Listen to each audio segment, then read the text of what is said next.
பல்கலைக்கழகங்களுக்கு துணைவேந்தர்களை அரசு நியமிக்கும் சட்டத்திற்கு இடைக்கால தடை விதிக்கப்பட்டிருக்கிறது. எரியுதடி மாலா போடு.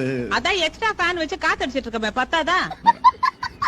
பத்தாது, இந்த ஃபேன் எல்லாம் பத்தவே பத்தாது, எங்களுக்கு கடுமையா எரியுது அப்படின்னு திமுக காரவங்க அன்னைக்கு கடுமையான எரிச்சலை வெளிப்படுத்திட்டு வராங்க.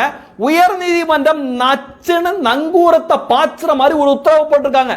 உங்க வேந்தர் இருக்கார்ல, அவருக்கு இனிமே பல்கலைக்கழகத்துல துணைவேந்தரை நியமிக்க கூடிய அதிகாரம் கிடையாது. அந்த அதிகாரத்தை நாங்க கட் பண்றோம் அப்படின்னு சரியான உத்தரவு போட்டிருக்காங்க. இதை பார்த்து தான் திமுக காரவங்க இப்படி கதறாங்க. ஏன் தெரியுமா கதறாங்க? உச்ச நீதிமன்றம் ஒரு உத்தரவு போட்டோன்னே நாங்க தான் ஜெயிச்சிட்டோம், பாத்தீங்களா எங்க ஐயாவோட கெத்த, பாத்தீங்களா எங்க ஐயா தான் இனிமே வேந்தர் அப்படின்னு ஊர் முழுக்க கொத்தடிமை மீடியாக்களை வச்சு விளம்பரம் பண்ணாங்க.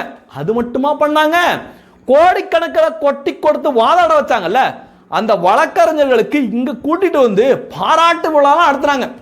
அதை விட ஒரு கொடுமை என்னன்னு பாத்தீங்கன்னா, டூப்ளிகேட் வேந்தருக்கு பாராட்டு விழா, எங்க சிங்க தலைவனுக்கு பாராட்டு விழா அப்படின்னு பண்ணாத பில்டப்பே கிடையாது. இதெல்லாம் இன்னைக்கு சுக்கு நூறா நொறுக்கிருக்கு உயர் நீதிமன்றம். இதனால திமுக காரவங்க அந்த உத்தரவை பிறப்பிச்ச நீதிபதிகள் மேல வன்மத்தை, ஜாதிய ரீதியான வன்மத்தை கொட்டிட்டு வராங்க.